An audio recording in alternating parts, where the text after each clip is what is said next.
revenons ou plutôt revenons parce que vous l'avez déjà un peu évoqué, à la grande période d'optimisme, si on peut dire, ou d'optimisme forcé, un petit peu de 1945 aux années 70. Donc ce que vous appelez la paix de carbone, après 1945, et en dépit de la guerre froide, vous montrez que l'optimisme ou le déni écologique prévaut sous la forme de cette paix de carbone. Il est fondé évidemment sur le retour intensif aux énergies fossiles et le progrès technique est réputé ouvrir des perspectives de prospérité inédites mais aussi de paix. En particulier d'ailleurs, après la mort de Staline, lorsque la détente semble annoncer une espèce de convergence graduelle, précisément une convergence tout à la fois technocratique, productiviste et consumériste entre les régimes des deux blocs. Et donc, triple question à partir de là. Premièrement, d'abord, simplement historiquement, revenir sur les initiatives fondatrices de cette paix de carbone, c'est-à-dire le plan Marshall, le programme Point Forward de Truman en 1949, et puis surtout le rapport Resources for Freedom de la commission Pelley. Deuxièmement, ce qui m'intéressait aussi beaucoup, c'est comment la théorie économique, même si on n'est pas encore à l'âge néolibéral, mais déjà à travers des gens comme Ronald Coase, par exemple, la théorie économique va être là pour, retarder la prise de conscience écologique. Puisque tout ce travail sur la minimisation des externalités négatives, en particulier, qui me semble intéressant à cet égard, puisque après tout, ce n'était pas une pensée écologique, mais la pensée même néoclassique, utilitariste, Pigou par exemple, insiste sur le fait qu'il peut y avoir des externalités négatives dans des relations économiques, et l'environnement est l'exemple par excellence, et que c'est là où l'État doit intervenir. Et donc la théorie économique va faire beaucoup d'efforts pour montrer que non, pas du tout, c'est pas la peine d'intervenir, ça peut se résoudre autrement. Et donc à cet égard-là, ce qui serait intéressant aussi, vous parlez beaucoup de lui, l'importance de Thomas Schilling et de la Rand Corporation dans ce que vous appelez aussi la Strange Love Ecology, ou en tout cas ce moment paroxystique appuyé sur la théorie économique du déni climatique, ou en tout cas du prolongement de l'enthousiasme de paix de carbone. Et puis troisièmement, si on se déplace de l'axe est-ouest vers l'axe nord-sud, et où effectivement tiers-mondisme commence à se développer, Bandung, etc. Mais là aussi, il y a une espèce de développementalisme fossile qui se met en place. Donc, alors même que les pays du Sud sont probablement, et même sûrement les premiers à être touchés par les dégâts environnementaux et climatiques, néanmoins, il y a aussi cette volonté compréhensible de rattrapage technologique et de droit à l'accès aux fossiles. Donc de reprendre un petit peu ce moment-là. Alors merci pour ces questions. Déjà, c'est une question que j'apprécie parce que ça prouve que ce que j'ai voulu expliquer dans le livre est compréhensible. Non, parce que ça aurait pu être un livre à part entière, en fait, tout ça. J'ai fait juste un chapitre assez schématique. À un moment donné, quand le livre est sorti, j'ai eu un petit peu peur d'avoir été quelque sorte un petit peu cavalier, peut-être avec tout ça, mais bon, manifestement, ça a l'air d'être compréhensible, tant mieux. Je note aussi parce que dans les débats qu'a suscité ce livre, il y a eu beaucoup de débats sur les enjeux contemporains, pas tellement sur l'histoire, donc je suis content qu'on puisse quand même en reparler. Alors, en fait, la thèse fondamentale qui structure tout ça est très simple et consiste à dire que l'énergie, ce n'est pas qu'une ressource qui va être en fait codée comme une marchandise par des marchés et qui va être utilisée en la brûlant pour faire tourner des machines, des usines, créer de la richesse qui sera redistribuée. Tout l'aspect en fait, on va dire marchandisation, productivité de l'énergie, c'est bien connu, c'est bien étudié, et évidemment, il ne s'agit absolument pas de la contester. Il y a, en fait, on peut dire une autre dimension, si on peut dire, de l'ontologie politique de l'énergie, qui est le fait que l'énergie est un capital stratégique. Alors, quand on dit il y a une dimension stratégique dans l'énergie, ça veut dire que plonge ses racines dans la volonté de capter de l'énergie, le pouvoir. la structure de la souveraineté. L'agentivité politique de l'énergie n'est pas seulement dans sa transformation en chaleur et en mouvement, elle est aussi dans sa conversion en pouvoir. Bon, pour une raison très simple, hein, vous ne pouvez pas faire fonctionner une armée sans énergie. D'abord le charbon et le pétrole, puis toutes les autres énergies. Bon, ça c'est la raison triviale, mais quand même qu'il faut rappeler. Et puis l'autre raison, c'est que via l'économie politique, la captation de l'énergie structure votre société, consolide une classe moyenne, établit les bases de la stabilité socio-économique ou de ce que parfois on appelle la paix sociale, et qu'à partir de là, se construit un État pour lequel il est plus facile de gouverner, en quelque sorte. Hein, l'abondance énergétique facilite de manière monumentale la tâche au gouvernement. C'est pour ça que les gens qui n'aiment pas l'État n'aiment pas l'énergie, d'ailleurs. Et c'est logique, c'est tout à fait logique. Quelque sorte, l'aura historique, politique, géopolitique de l'énergie comme réalité stratégique, c'est monumental. La première dimension de ça, c'est effectivement ce que j'appelle, donc en reprenant l'expression de mon collègue Thomas Oatley, carbon peace, la paix de carbone. Bon, la manifestation la plus nette de ça, c'est le discours de Schuman en 1950 qui dit hein, si vous voulez que la France et l'Allemagne ne se fassent plus jamais la guerre, ce qu'il faut, c'est la mutualisation des ressources, en l'occurrence fossiles, parce que si chacun est dépendant de l'autre pour une ressource critique, une ressource à laquelle est attachée vraiment la structure fondamentale de l'État, en fait, l'incitation à la guerre décroît et l'incitation à la coopération augmente. C'est très astucieux, hein, parce qu'ils disent que ce qu'il nous faut, ce n'est pas des déclarations, ce n'est pas du serrage de main, des traités, c'est des infrastructures. C'est vraiment l'idée saint-simonienne, hein, ce qui détermine le déploiement en fait, l'obsolescence de l'État-nation comme structure militarisée, ce sont les interconnexions énergétiques et techniques. Et ça, je pense, et c'est là que les choses deviennent intéressantes, je pense qu'on peut dire que ça a bien marché dans certaines régions du monde. Et pendant une certaine période.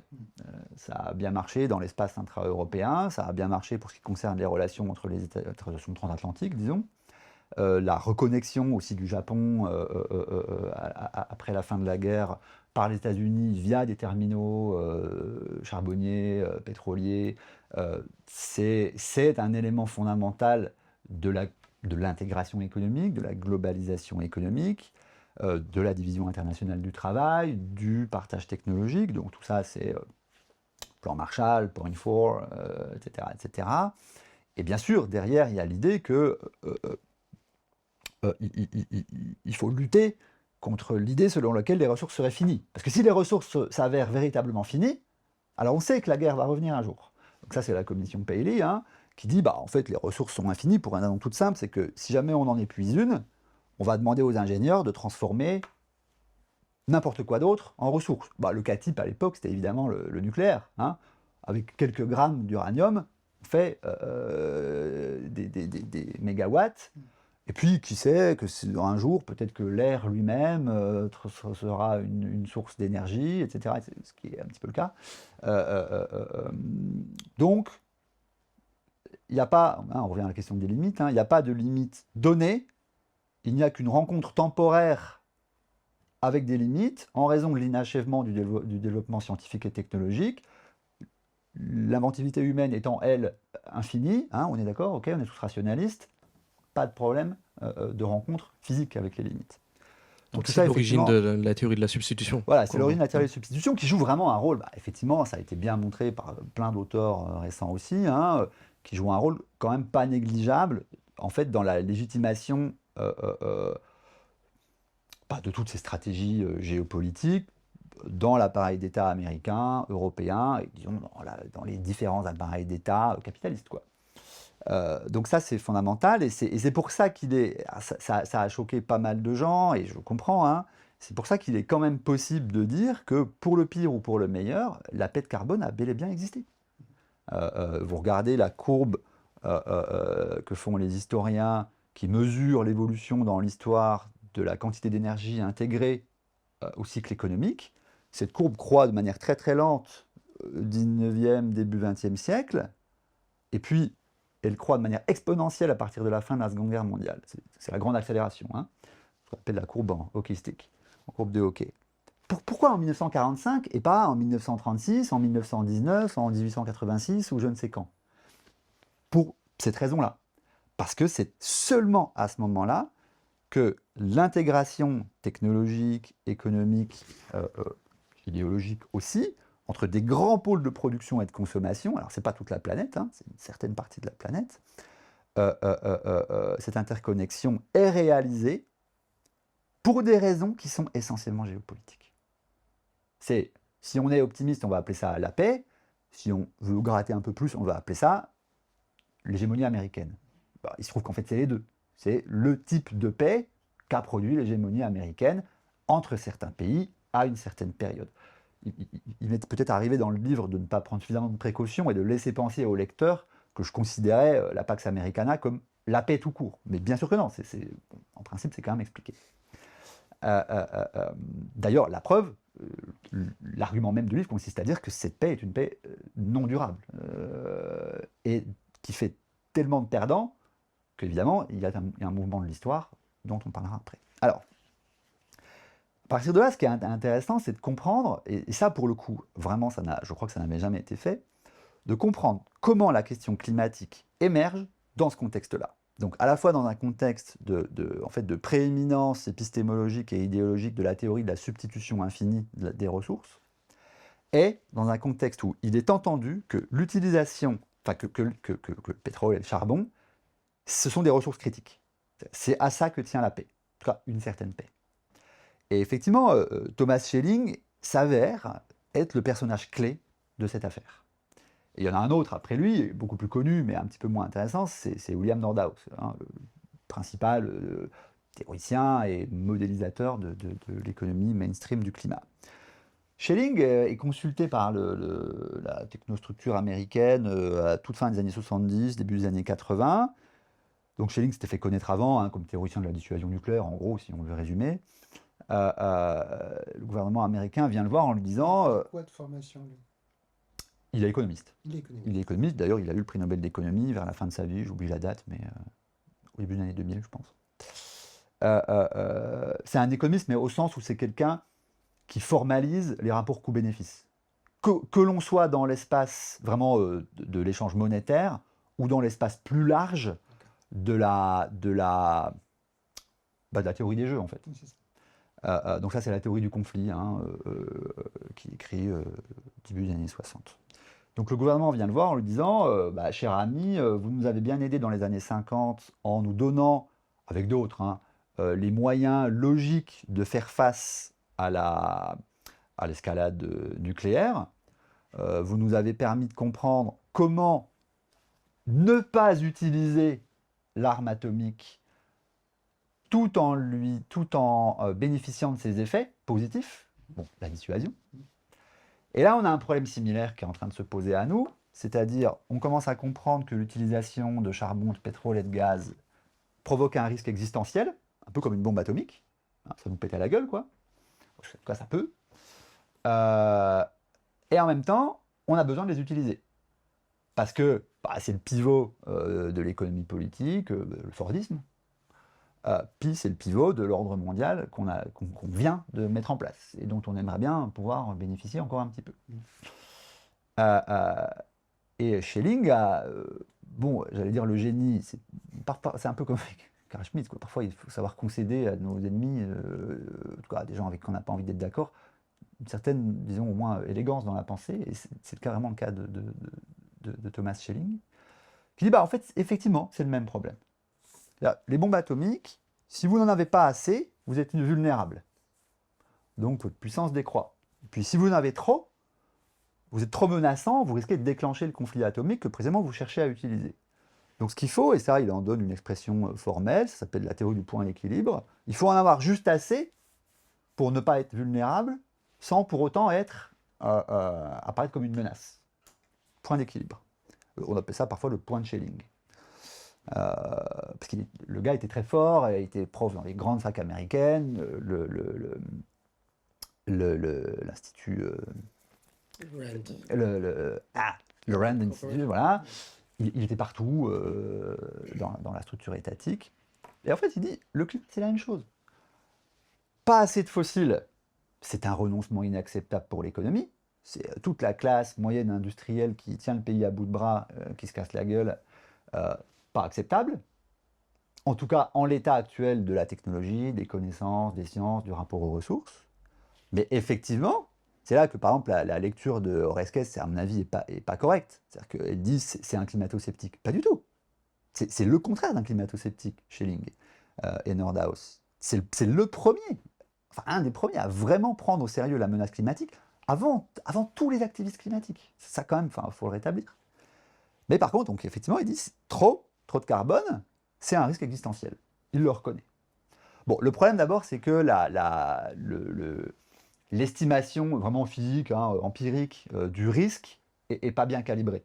Ça, c'est le problème aussi de Nordhaus après, parce qu'en gros, ils disent c'est vers 4 degrés qu'on bascule d'un risque acceptable à un risque inacceptable. Aujourd'hui, on sait que 4 degrés de réchauffement global moyenne, alors là, c'est vraiment, c'est pas la température optimale. Éclaté complètement tout seuil d'acceptabilité ou même d'habitabilité en réalité. Donc là, il y a vraiment un énorme problème de calibrage. Bon, c'est ça qui fait dire à des gens comme Oresques qui sont climato-sceptiques, mais néanmoins, je pense que ce n'est pas la bonne lecture. Donc en fait, il formalise l'enjeu climatique comme un calcul stratégique. Et ce qui est important, et ce qui après rebondit dans la réflexion que j'ai sur l'écologie de guerre, c'est que on peut dire, bon bah voilà, vous avez des économistes libéraux, mainstream, qui arrivent à, si on prend le vocabulaire de Fressoz, à désinhiber la société, la culture, en disant, bon bah le risque climatique, c'est pas pour tout de suite, on peut continuer à émettre. C'est vrai, hein, c'est un petit peu ce qui se passe. À mon avis, une autre manière de lire les choses, un petit peu plus intéressante, consiste à dire, Schelling et les gens autour de lui ont réussi à recoder un problème écologique en un problème de souveraineté. En un problème en fait qui parle à l'État, qui parle à la technostructure, qui parle à des militaires, qui parle à des capitaines d'entreprise, qui parle à ceux qui gouvernent, quoi, à l'establishment, en disant, effectivement, il y a un horizon temporel au cours duquel les émissions de gaz à effet de serre vont devoir être limitées. C'est pas tout de suite, mais la meilleure manière de s'y préparer est de continuer à émettre beaucoup, parce que c'est ce qui nous rend plus riches, c'est ce qui nous rend plus intelligents, c'est ce qui nous rend plus à même d'écarter, par effet d'adaptation, les impacts climatiques, météorologiques, et c'est ce qui nous permet d'accumuler le capital qui va permettre, dans un second temps, d'investir dans la nouvelle génération technologique. Donc évidemment, la façon dont c'est modélisé est mauvaise. Alors ça, je pense qu'on peut vraiment le dire sans la moindre hésitation aujourd'hui, parce que le point de référence n'était pas du tout bien calibré. 4 degrés dans le modèle DICE de Nordhaus, comme dit Antonin Potier, c'est juste pas sérieux, quoi. Pas sérieux du tout. Mais l'idée consistant à dire il faut transformer le problème climatique en un enjeu stratégique pour l'État, pour une raison toute simple, c'est qu'en fait, c'est la seule manière de faire comprendre à l'État que sa dépendance fossile va devoir s'arrêter. Ça, c'est fondamental. Et ça, je peux le dire de manière très directe, c'est quelque chose, une manière de construire le problème que je peux tout à fait faire mienne. On peut revendiquer ce réalisme stratégique aujourd'hui, du côté de la gauche critique, en disant il n'y a que nous, les penseurs qui prennent au sérieux le climat, qui sommes en mesure de dire à l'État, là, il y a un défaut de responsabilité fondamentale à l'égard de l'avenir, donc à l'égard de la société, donc à l'égard de la justice, donc à l'égard de la sécurité, sur la question du climat. Parce qu'on fait le calcul, le même type de calcul, mais avec des paramètres différents que ce que faisaient Schelling et Nordhaus. Donc ça, c'est la thèse du réalisme écologique, en fait, qui sous-tend un petit peu le livre sur l'écologie de guerre. Et voilà, donc une fois qu'on a admis l'idée que l'énergie, c'est pas juste une force productive, c'est aussi un capital stratégique, ben en fait, on est obligé d'aller jusqu'au bout de l'idée. On ne peut pas s'arrêter au milieu. Donc déjà, ça permet de faire quelques découvertes d'histoire des idées, sur Schelling, sur ces gens-là, enfin découvertes. Bon, honnêtement, j'ai pas trouvé de texte là-dessus, donc il y a quand même quelque chose qui relève un peu de la découverte. Et ça permet de comprendre comment on peut construire, dans un cadrage un peu gramscien, quoi, comment on fait pour que notre cadrage puisse rentrer dans l'État. Sans ça, je pense que c'est pas possible. Je pense qu'on peut faire toutes les manifs climat qu'on veut, on peut faire tous les appels à la science qu'on veut, on peut faire toutes les critiques de la désinformation qu'on veut, ça ne changera rien. Tant qu'il n'existe pas un discours critique, et critique radical, qui est capable de dire à l'État, regarde, c'est ta sécurité et donc notre sécurité humaine qui est en jeu. Là, on rentre vraiment dans le sérieux des choses. Tout ça est d'autant plus nécessaire que s'il y a bien on peut dire un groupe d'acteurs politiques, une région du monde, pour lesquels il a été clair depuis le début que l'énergie avait ce visage stratégique, c'est bien le Sud. Et par le Sud, là, on va entendre essentiellement les nations issues du processus de décolonisation. D'abord parce que ces nations postcoloniales, donc là on va parler évidemment essentiellement des nations postcoloniales qui disposent de ressources en hydrocarbures, donc Proche-Moyen-Orient, Afrique du Nord et beaucoup aussi Amérique latine. Et puis d'ailleurs il ne faut pas oublier qu'en Birmanie il y a beaucoup de pétrole par exemple, donc un peu partout. Il était très clair depuis le début que dans le processus de construction de la souveraineté de ces nouveaux États, les ressources joueraient un rôle fondamental. Donc ça, c'est ce qu'on appelle le resource nationalism, qui est donc un élément structurant. Alors, dans la conférence de Bandung, pas tant que ça. J'avais regardé les textes, il y a une référence à la fin du texte à propos de la souveraineté sur les ressources, mais c'est pas omniprésent. Bon, évidemment, le grand acte, c'est l'OPEP, 1960, Iran, Irak, Koweït, Libye, quelques autres, qui comprennent que l'utilisation, en fait, de quelque sorte l'instrumentalisation stratégique des ressources fossiles permet, si ce n'est complètement, évidemment, d'annuler la symétrie nord-sud, mais en tout cas d'y résister, de la redéfinir. Et puis j'oublie, évidemment, avant 1960-56, la crise de Suez, où Nasser utilise le canal comme ce qu'il est, c'est-à-dire un goulot d'étranglement dans les circuits de distribution de l'énergie fossile, comme levier de consolidation de la souveraineté. Donc ça, c'est un aspect de l'histoire des relations entre énergie, souveraineté, impérialisme, anti-impérialisme, qui est très important. Un bon nombre des leaders, des dirigeants nationalistes se trouvent aussi être des gens qui ont fait de l'économie des ressources. En Libye, le premier président était un économiste des ressources, c'est quand même pas un hasard. Donc ça, c'est très important parce qu'évidemment, c'est le boomerang de l'histoire. Il se trouve que les points de production et les points de consommation, notamment du pétrole, ne sont pas distribués de manière homogène dans l'espace.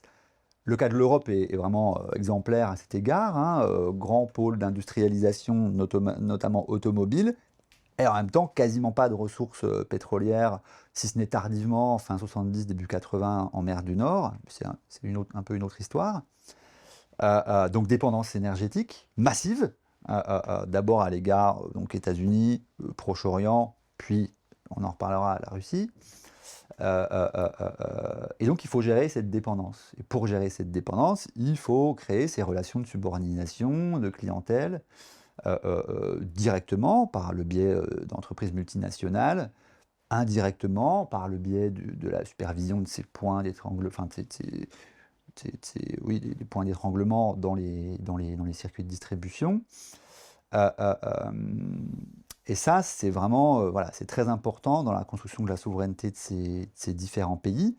Et ce qui est intéressant de noter, c'est que pour toutes ces raisons-là, il est très clair pour les pays du Sud aujourd'hui dans les débats climatiques que ce qui est en jeu, c'est pas juste la baisse des émissions, c'est pas juste en fait un sacrifice qu'on va faire au nom du bien commun.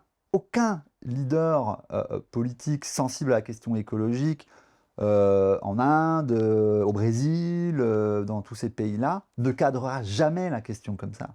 Il la cadre toujours comme une question de sauvegarde de la souveraineté. Ils savent que leur souveraineté est attachée à ces ressources. Dans les pays riches comme la France, on se ment un peu à ce sujet. Il n'y a pas grand monde qui admettrait de le dire, alors que c'est le cas. En Inde, c'est très clair. Au Brésil, j'ai eu l'occasion d'échanger récemment avec des membres du gouvernement Lula, le ministre des Finances notamment. C'est très très clair. C'est comme ça que le problème est posé. Donc ce qu'on veut dire par justice climatique internationale, c'est nous, pays du Sud ou anciennement du Sud, ne pouvons pas faire fonctionner notre économie, notre industrie, ne pouvons pas offrir à notre classe moyenne la perspective d'une sortie de la pauvreté sans ces ressources-là. Vous voulez vous battre contre la crise climatique? Alors dans ce cas, ce qu'il faut faire, c'est ne pas nous appeler à des gestes désintéressés, c'est mais nous, en tout cas, participer à ce qu'apparaisse un modèle de souveraineté, de développement compatible avec les limites planétaires. Ça, c'est pas négociable en fait. Quand on parle à un représentant de l'Inde, je prends les deux cas paradigmatiques, un des Brésil, parce que je trouve que c'est deux pays intéressants à cet égard, bien sûr il y aura les cas de la Chine aussi, c'est en fait, voilà, quand je dis non négociable, ce que je veux dire c'est que, y compris sur un plan théorique, hein, c'est pas la peine de discuter ça. Quelqu'un, moi c'est un peu quelque chose contre quoi j'essaie de me battre aussi, hein. Quelqu'un qui essaierait de dire non, non, il faut raisonner en conditions idéales, il serait possible de renoncer comme ça du jour au lendemain à tout ça, donc construisons à partir de là, ça ne m'intéresse pas. Je referme le livre tout de suite, en quelque sorte, hein. Je n'ai pas envie de discuter, parce qu'il y a un principe de réalité, y compris au sens, on peut dire quasiment freudien, quoi. Il y a un principe de réalité qu'on ne peut pas contourner, qu'on ne peut pas échapper, c'est que la vie politique s'est fait comme ça. Et donc aujourd'hui, la pensée politique du climat, elle doit se confronter à ce problème. C'est par exemple ce que fait Thea Rio Francos dans tous ses textes sur l'extractivisme. Ok, mais alors, qu'est-ce qui va se passer dans ces pays où on va devoir produire du lithium, dans quelles conditions, dans quelles structures financières, politiques, etc. Là, je lis. Parce que je comprends qu'on adhère au principe de réalité.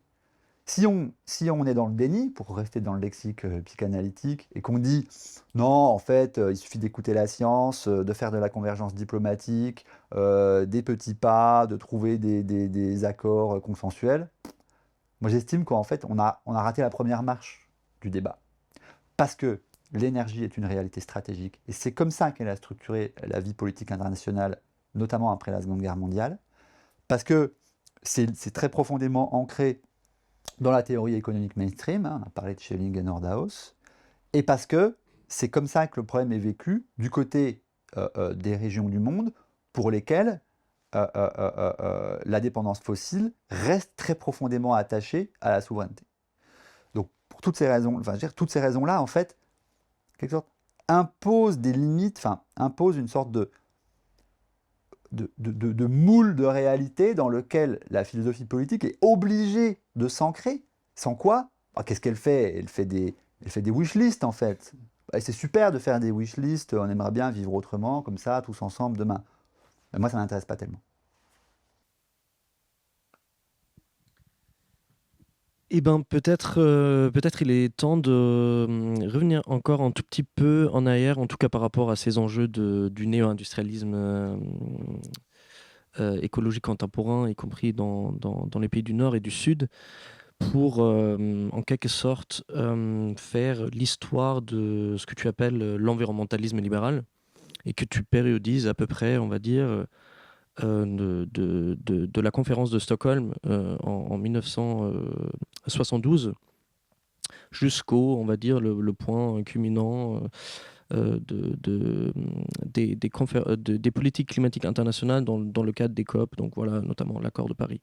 Donc qu'est-ce qui, selon toi, caractérise cet environnementalisme libéral qui t'appelle aussi une écologie de paix et en quoi, justement, disons, dans l'ombre plutôt de ce cadrage stratégique que tu viens de mentionner chez Schelling ou le cadrage réaliste contemporain qu'on va aborder dans un instant, pourquoi est-ce que cette écologie-là a consacré une sorte d'impuissance écologique des nations? Alors, déjà, le concept d'environnementalisme libéral n'est pas de ma facture, hein. C'est un concept qu'on trouve dans la littérature critique depuis assez longtemps. C'est un auteur qui s'appelle Bernstein, hein, qui intitule l'un de ses livres comme ça, il y a déjà 20-25 ans. Moi, cela dit, je l'entends dans un sens singulier, qui est le suivant, c'est-à-dire que ça consiste à dire que la gouvernance climatique officielle, hein, telle qu'elle se met en place sous l'égide des Nations Unies à partir des années, la fin des années 80, début des années 90, se caractérise par, curieusement, par une renaissance de ce qui faisait le fond philosophique du libéralisme classique, de Kant en fait, consistant à dire il est possible de créer des espaces de concorde internationaux, universels en fait, sans perdant. Donc, jeu à somme non nulle idéal. Y compris dans un contexte où on sait qu'il y a une crise à l'horizon. J'explique. Donc les Nations Unies naissent en 1948 comme une institution dont la mission consiste à aller au-delà du caractère tragique de la confrontation entre nations, des rapports de puissance, et en disant il existe certains sujets à propos desquels la dynamique de fragmentation, de compétition n'est pas valide, et au contraire, il faut susciter une dynamique de convergence, d'intégration. Ce sont les droits fondamentaux humanitaires, fugacement les droits sociaux qui ont assez vite été éliminés de la zone de responsabilité des Nations Unies, hein, c'est le traité de Philadelphie, mais quand même peu été oublié. Et puis, assez vite, la question environnementale. À partir de 1972, effectivement, sommet de Stockholm, où on dit, ou en tout cas on essaie de dire, en fait la question environnementale, c'est en quelque sorte une question humanitaire, c'est un droit universel. Préserver la qualité de l'air, la qualité de l'eau, la qualité des sols, ça ne fait pas de perdants, ça ne peut faire que des gagnants, que l'on soit communiste ou capitaliste, développé ou moins développé, hein, si on prend les 4 carrés du cadran de l'époque, ça ne change rien, tout le monde doit y aller. Donc, unanimisme. Une seule planète, un seul intérêt, une seule communauté d'espèces, on y va. Le problème, c'est qu'évidemment, tout de suite, hein, à la conférence de Stockholm, les représentants indiens arrivent en disant « Non, non, pas du tout, les amis. Pour nous, la question environnementale, c'est une question de développement.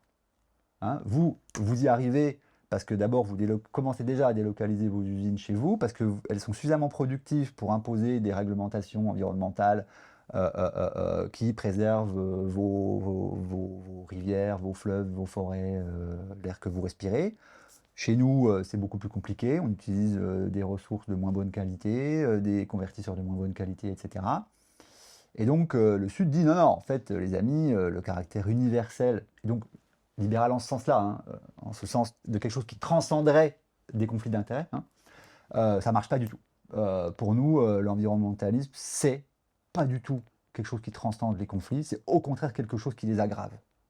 Et d'ailleurs, les représentants indiens, les représentants du Sud disent, à ce moment-là, la conférence de Stockholm, en fait, l'environnement, c'est une question de partage des richesses, et de planification, et de choix technologiques. Un collègue économiste qui était à Stockholm en 1972, m'a récemment raconté que quand le représentant américain passe un coup de fil à Kissinger en lui disant ce qui se passait, Kissinger lui dit « Tu m'enlèves ça tout de suite de l'accord, sinon j'envoie les hélicoptères ». Alors, je ne sais pas hein, s'il l'aurait fait ou quoi, mais l'anecdote est intéressante, parce que il était impossible, enfin il a été considéré comme impossible d'admettre que, avant même le climat, hein, que la question environnementale pouvait soulever des questions de partage. Donc là, vraiment, le conflit nord-sud est déjà très frontal hein, sur ces questions-là, très tôt. Et puis avec la question climatique, évidemment, ça se démultiplie.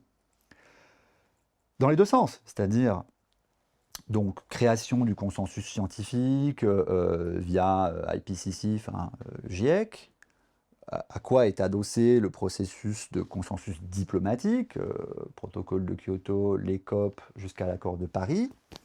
Et ça, moi je le lis un peu comme l'analogue sur la question écologique ou planétaire de la charte des droits de l'homme. Voilà quel est le niveau d'exigence normatif qu'on va fixer pour l'humanité. 1.5, parce qu'au-delà, c'est difficile à vivre. Et moi, je suis pour ça. Je suis pour qu'existent des points de référence normatifs, même s'ils ont un caractère d'abstraction.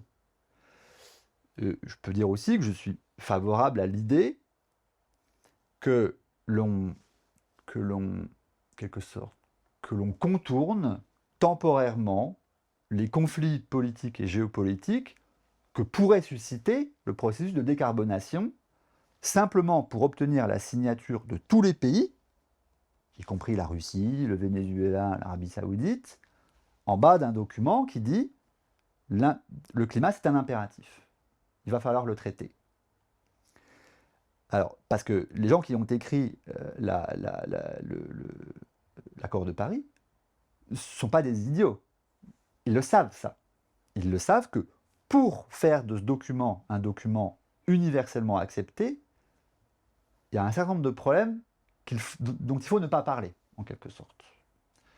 On va fêter là, c'est dans les semaines qui viennent, les 10 ans de l'accord de Paris, donc on peut tout à fait dire, regardez, cet accord c'est nul parce qu'on continue à émettre.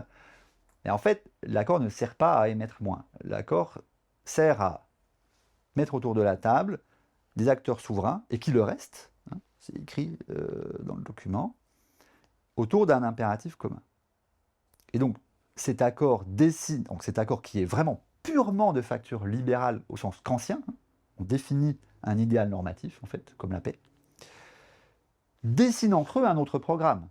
Tout ce qu'il n'y a pas dans l'accord de Paris, tout ce qu'il n'y a pas dans le processus diplomatique des COP, c'est que va-t-il advenir des pays producteurs de pétrole?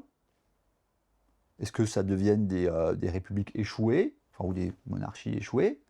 Ou est-ce qu'on fait quelque chose pour eux, elles? Que va-t-il devenir des gens qui ont investi dans ces énergies-là? Total, Exxon, etc., etc. Est-ce que ce sont des actifs échoués ou est-ce qu'on va les renflouer?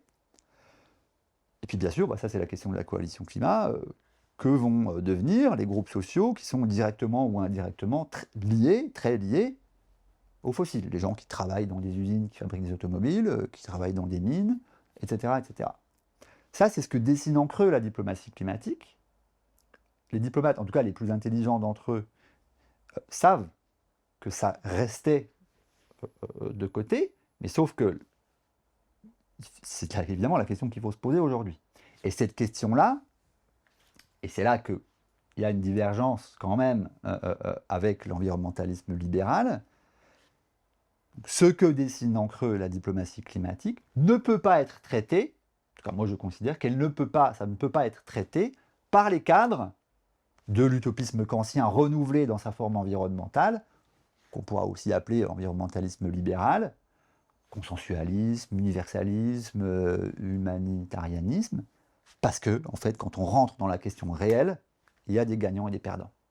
Bon, il y a surtout des perdants, c'est bien pour ça qu'on n'y arrive pas.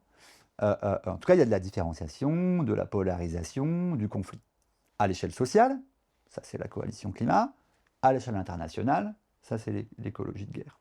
Donc voilà, c'est ça la question de l'environnementalisme libéral, c'est d'abord donc un essai de compréhension du processus de construction des politiques climatiques internationales en référence à l'histoire. C'est un point d'accord avec la littérature critique sur ces arènes. Elles ne peuvent pas tout faire, elles ont des limites, elles ont des angles morts, notamment il n'y est pas question d'énergie et de politique industrielle. Et voilà, c'est pour ça que je dis, ça dessine en creux quelque chose d'autre. Voilà ce que je veux dire par environnementalisme libéral. Et quand même, j'espère qu'il n'est pas trivial de dire que les COP, toutes ces choses-là, en fait, ce sont des objets politiques à prendre au sérieux. Ce n'est pas juste des événements médiatiques chaque année, on a notre rendez-vous vers la fin de l'année, où on vient se serrer la main autour d'accords un peu abstraits. Non, non, non, pas du tout. Ce sont des éléments fondamentaux de l'histoire mondiale, pour une raison très simple, c'est que en fait, le processus de construction de la diplomatie climatique est contemporain de l'intensification en fait de l'approfondissement du lien entre les lobbies fossiles et l'État. Bon, on le voit quand même de manière assez manifeste aux États-Unis, en Russie, dans quelques autres pays. C'est contemporain du décollage économique de la Chine, qui fait de ce pays aujourd'hui le premier et de loin émetteur de gaz à effet de serre dans le monde. Et donc on a cette espèce d'histoire complètement folle, quoi. Où plus on dit attention, un collègue qui s'appelle Ted Ferty qui a publié il y a quelques jours sur c'est pas Polycrisis, c'est Phenomenal World, un texte où il dit, il y a un consensus autour de l'idée que l'avenir est carbon constrained. Je trouve la formule est très très bonne. Hein. Donc on crée le consensus autour de cette idée-là, tout en n'ayant pas les moyens de se défaire dans les faits, dans la réalité, de la dépendance carbone. Mais voilà, je pense qu'une perspective qui dirait non, tout ce qui compte, c'est la diplomatie climatique, serait insuffisante. Tout ce qui compte, c'est la démultiplication fossile, ça ne suffirait pas non plus. Il faut regarder les deux en même temps. C'est ça qui est très important.